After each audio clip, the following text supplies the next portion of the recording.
long weekend hopefully means a bit of a break for you and your family.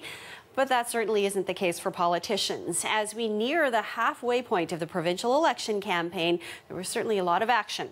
Our Chris Glover has been following the NDP's tour through the north and has the latest.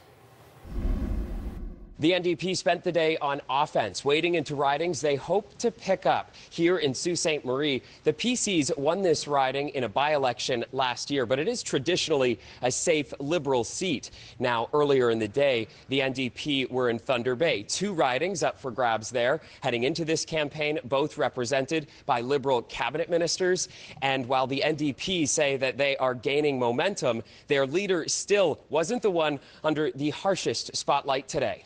Enjoy your breakfast. NDP leader Andrea Horwath campaigns in the Liberal fortress of Thunder Bay. These ridings represented by Liberals for almost 20 years. The people of Ontario seem to have already decided that Kathleen Wynne and the Liberals will not be forming the next government. And so people have a choice. They have a choice between Doug Ford and I. Today, she called Kathleen Wynne desperate, but with the New Democrats surging in the polls to heights they haven't seen in ages, Horwath's team of candidates are being scrutinized for unsavory views. One candidate who apologized for saying Kathleen Wynne should be in prison. We vet our candidates and we look at, what their histories are and what their opinions are, but we're not the thought police. I mean, we do have to recognize that people have varying opinions. You're watching Global Toronto. This is Global News at 6.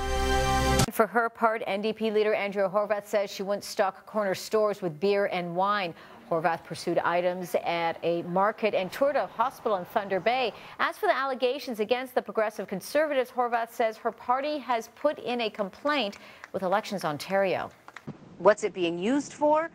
If it isn't, where is it? There are too many questions here, and Mr. Ford needs to answer those questions. Do I believe that there needs to be an investigation? Absolutely. Not only by Elections Ontario, but also by the OPP. Horwath also talked health care, promising to add 2,000 new hospital beds, now 40,000 long-term care beds by 2028, and to pump $19 billion into aging hospitals.